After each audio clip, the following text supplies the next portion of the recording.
Chair recognizes Councilman O'Brien. Thank you, Mr. President. Welcome, sir. I believe I asked these questions at the last hearing, and respectfully, I believe I was told that you would get back to me. On the Officer Development Program, that was suspended in the year 2007. You said there would be training if you were successful in getting a grant.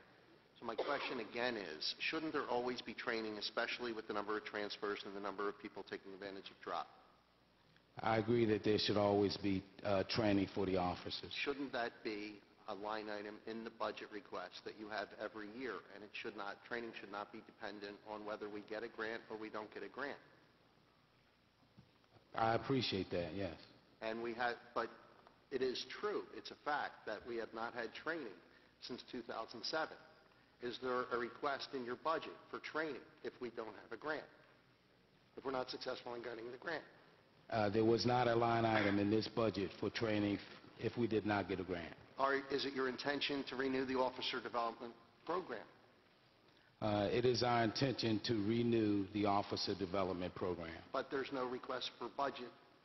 Right now, we're putting a program together where we will have some in-station training as well as some other training That's from the online academy. training that we talked about the last time. Yes, sir. You think that is comparable or adequate compared to the Officer Development Program that was in place prior to 2007? I understand that you have to backfill positions, you have to backfill slots when individuals go for training. That means that it could be 3 weeks. Could you be specific? Do you think 3 weeks was too long? 1 week is enough? 2 weeks might be the appropriate time? Would there be, I know that you're talking about newly promoted people.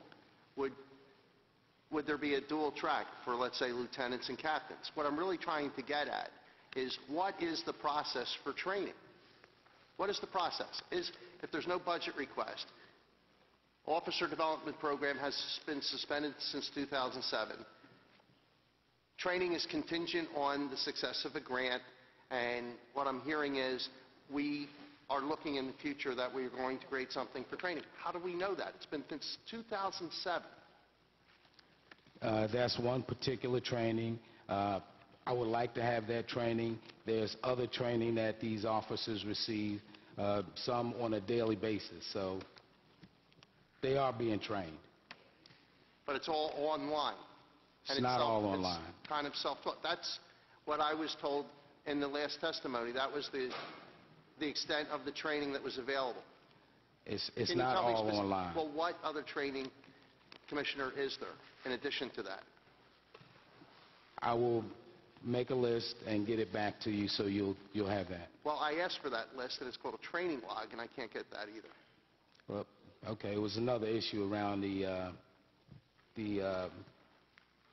grand jury, I believe it was. But you never got back to me as to who told you you couldn't give me the list, and when that list was requested by the grand jury, and whether my request preceded that request, which would allow me to get the list.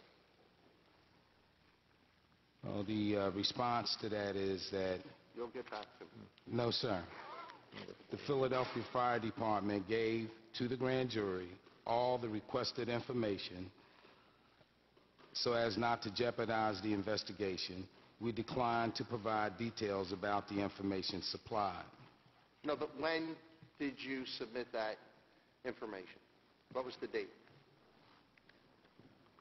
To the grand jury? Yes. I have to get back to you on the date. Okay, thank you again.